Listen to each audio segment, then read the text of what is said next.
Marco മലയാളത്തിലും ഇതര ഭാഷകളിലും ഇതിനകം ആവേശമായി ആഞ്ഞടിച്ച ചിത്രമാണ്.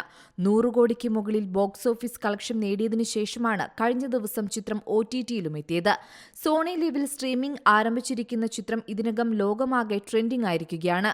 മാത്രമല്ല, യൂട്യൂബ് ചാനലിലൂടെ പുറത്തുവിട്ടിരിക്കുന്ന ചിത്രത്തിലെ ഡിലീറ്റ് സീൻ ഇതിനകം നിരവധി കാഴ്ചക്കാരെ സ്വന്തമാക്കി കഴിഞ്ഞിരിക്കുകയാണ്. മലയാളത്തിന് പുറമെ ഹിന്ദിയിലും തെലുങ്കിലും തമിഴിലും തിയേറ്റർ റിലീസിന് ഗംഭീര വരവേൽപ്പാണ് ചിത്രത്തിന് ലഭിച്ചത്. ജനുവരി 31 മുതൽ മാർക്കോ കന്നഡയിലും റിലീസിനെത്തിയിരുന്നു. തെലുങ്കിൽ ഒരു മലയാള സിനിമയ്ക്ക് ലഭിക്കുന്ന ഏറ്റവും വലിയ കളക്ഷൻ സ്വന്തമാക്കിയ മാർക്കോയ്ക്ക് 2 കോടി ഗ്രോസ് കളക്ഷനാണ് തെലുങ്കിൽ ആദ്യ ദിനം നേടാനായത്. ജനുവരി 1-നാണ് തെലുങ്കിൽ 300 തിയേറ്ററുകളിലായി ചിത്രം റിലീസ് ചെയ്തത്. ഇതിനകം 100 കോടി ആഗോള കളക്ഷൻ നേടിക്കഴിഞ്ഞ ചിത്രം കേരളത്തിൽ ഇപ്പോഴും തിയേറ്ററുകളിൽ പ്രദർശനം തുടരുകയാണ്. ഇതിനിടയിലാണ് OTTയിലും ചിത്രം എത്തിയത്.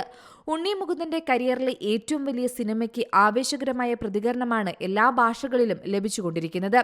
ഏപ്രിലിൽ ചിത്രം കൊറിയയിലും റിലീസിനൊരുങ്ങുകയാണ്. ഉണ്ണിയുടെയും ജഗദീഷിന്റെയും അസാധ്യമായ അഭിനയ മുഹൂർത്തങ്ങൾ സിനിമയിലുണ്ട്.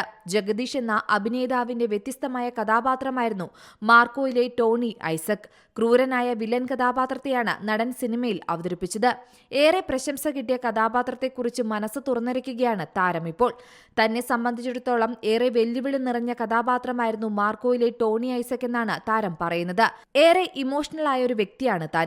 അതിനാൽ തന്നെ ഫാമിലിയിലെ ചന്ദ്രൻ എന്ന കഥാപാത്രത്തെക്കാൾ ടോണി ഐസക് ആയിരുന്നു വെല്ലുവിളി ഉണർത്തിയതെന്നും ജഗദീഷ് പറഞ്ഞു. ടോണി ഐസക്കിനെ പോലൊരു കഥാപാത്രത്തെ ഞാൻ ജീവിതത്തിൽ കണ്ടിട്ടില്ല.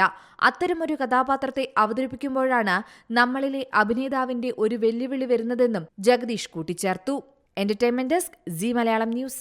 ഏറ്റവും പുതിയ വാർത്തകളും വിശേഷങ്ങളും വിരൽ തുമ്പിലറിയാൻ സി മലയാളം ന്യൂസ് എല്ലാ ഡിജിറ്റൽ പ്ലാറ്റ്ഫോമുകളിലും ലഭ്യം.